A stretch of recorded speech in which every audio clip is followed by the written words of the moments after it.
fitnah. Kalian jadi saksi jika saya ada apa-apa. Saya rela mati, Pak. Memukul korban Rizky menggunakan balok kayu, lalu memperkosa korban Vina dan membunuh korban Vina dengan cara dipukul menggunakan balok kayu. Sama sekali. Saya rela mati. Peggy Setiawan alias Peron, buronan kasus pembunuhan Vina dan Eki, kini terancam hukuman mati. Polisi yakin betul Peggy adalah otak pembunuhan Vina dan Eki berdasar keterangan saksi dan sejumlah bukti yang diperoleh. Salah satunya adalah STNK motor yang dipakai pelaku saat melakukan aksinya Agustus 2016 lalu. Saksi juga mengungkap bahwa Peggy adalah orang yang menyuruh dan mengejar korban dengan sepeda motor dan memukul dengan balok kayu. Peggy juga yang memperkosa dan membunuh Vina. Jadi memang PS ini merupakan otak pelaku. Jadi ketika mereka kumpul-kumpul sesama geng motor, karena mereka dibilang monreker, mereka manakala ada kelompok ekstasi yang lewat di jalan itu, mereka sering lempari dengan batu. Itu yang terjadi. Nah, pas ada kejadian, PS mengajak salah satu tersangka lain untuk mengejar korban ini, yang dia sampaikan bahwa saya ada masalah dengan itu. Kejar.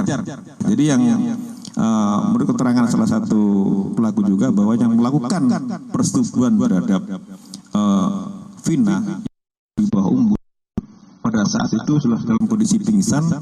Yang melakukan persetubuhan pertama adalah PS. Keyakinan polisi semakin kuat karena Peggy mengubah identitasnya dengan nama Robi Irawan saat bersembunyi di Katapang, Kabupaten Bandung. Ditambah lagi, ayah Peggy juga menutupi identitas anaknya itu dengan mengaku kepada pemilik rumah kontrakan sebagai keponakannya. Namun semua itu dibantah oleh Peggy. Usai rilis kasus pembunuhan Vina, Peggy berupaya sekuat tenaga menyampaikan keberatannya karena dituduh membunuh Vina.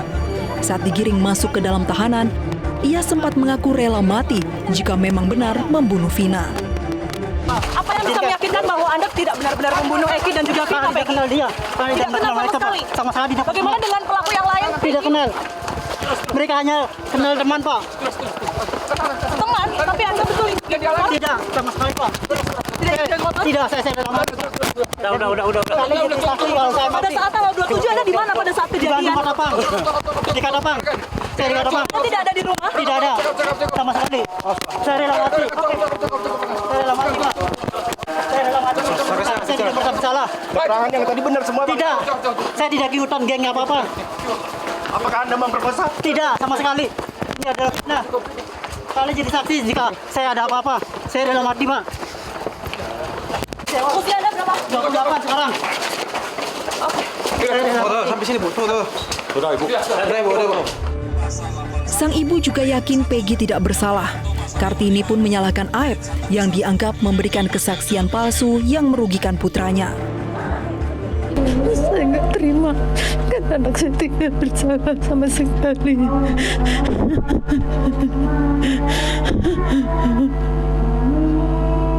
Langkah Ibu ke depannya mau kayak gimana, Bu? Udah setelah dihukum, diancam sama hukuman mati sama seumur hidup itu, Bu? Udah stand aja di depannya. Tidak tahu, saya semua serahkan semua ini sama pengajar saya saja. Ibu akan terus berjuang ya, Bu? Ya, saya akan terus berjuang demi anak saya yang tidak bersalah apa-apa. Ayah, kamu tega dengan kesaksian palsu itu. Film layar lebar yang mengangkat kasus pembunuhan Vina dan Eki di Cirebon tahun 2016 membuat kasus yang mandek selama bertahun-tahun ini dibuka kembali. Tekanan publik membuat polisi harus bergerak menangkap 3 buronan pembunuh Vina.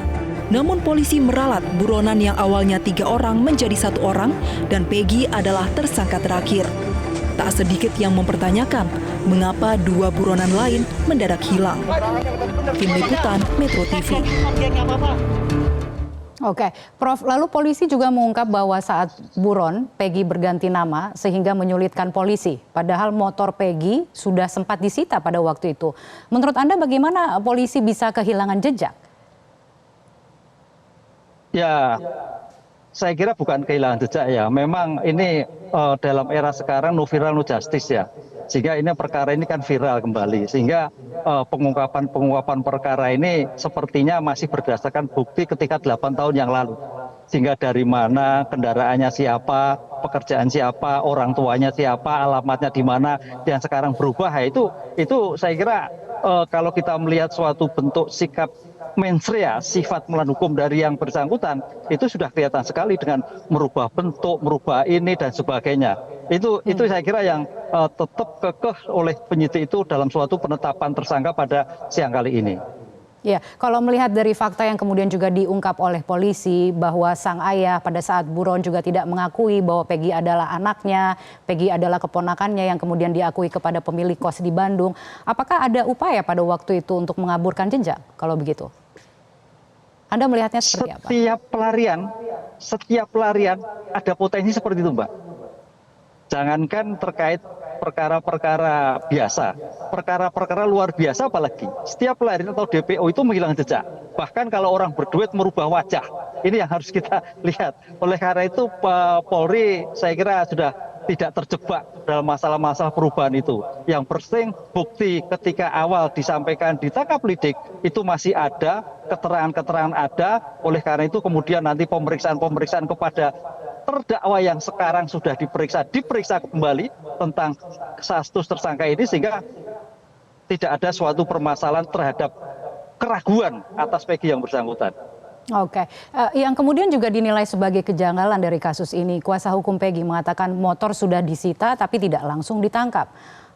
Apa yang Anda lihat dari apa yang disampaikan ini? Atau bagaimana menurut Anda penjelasan yang masuk akal? Ya, motor disangka dulu karena ini akan segera masuk sidik, Mbak. Karena sidik itu adalah serangkaian tindakan penyidik untuk mengumpulkan barang bukti guna menentukan tersangkanya.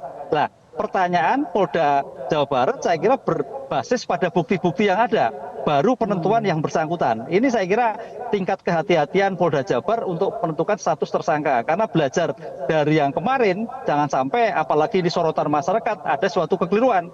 Jadi suatu konsep due process of law dalam kasus ini sepertinya sangat diterapkan di dalam pengungkapan suatu perkara ini.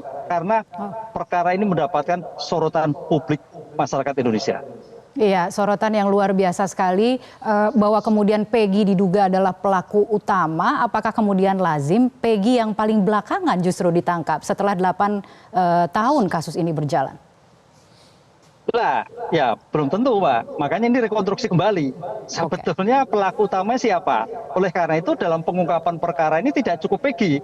Baik keluarga terdakwa yang ketika itu, baik dengan scientific identifikasi itu harus ditemukan. Sebetulnya dadernya siapa? Pelakunya siapa? Yang membantu siapa? Yang turut serta siapa? Ini saya kira harus rekonstruksi kembali. Yang 8 memang sudah dipidana, tapi untuk menggambarkan dalam suatu proses hukum itu semuanya harus diperiksa. Kalau perlu keluarga dekatnya, sebetulnya kehidupan yang bersangkutan masing-masing terdakwa seperti apa, sehingga tidak ada suatu kekeliruan di dalam penerapan pasal 55 nanti, gitu, Pak. Oke, fakta yang berubah-ubah dalam proses penyidikan dan juga pengembangan dari kasus seperti ini malah menimbulkan spekulasi liar karena mendapatkan perhatian yang begitu luar biasa dari publik. Apakah, apalagi polisi tidak langsung rilis penangkapan Peggy, apakah apa yang terjadi saat ini sah-sah saja? Bagaimana kemudian masyarakat atau polisi paling tidak memutus spekulasi liar yang sekarang beredar di masyarakat? Ya, saya melihatnya polisi sangat hati-hati sekali karena jangan sampai ada timbul masalah baru. Karena tadi saya katakan ini perkara sejak awal sudah jadi masalah. Karena kecelakaan kemudian jadi pembunuhan. Karena penentuan tersangka juga sudah berubah. Sehingga dalam perkara ini harus berdasarkan base of fakta yang ada sehingga menjadikan bahwa tersangka itu betul-betul dia pelakunya. Jangan sampai bimbang karena isu kan ada salah tangkap, keliru dan sebagainya. Itu tidak terjadi. Dengan demikian reputasi pengungkapan perkara pada hari ini suatu taruhan yang luar biasa. Jangan sampai ada suatu keliru kembali. Karena orang sudah melihat tadi DPO dari 2 menjadi 1.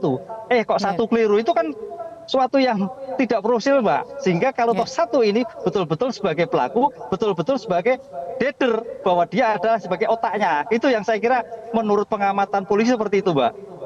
Baik, baik. Tapi di pihak lain ada juga keluarga korban yang menunggu keadilan seperti keluarga Vina dan juga Eki.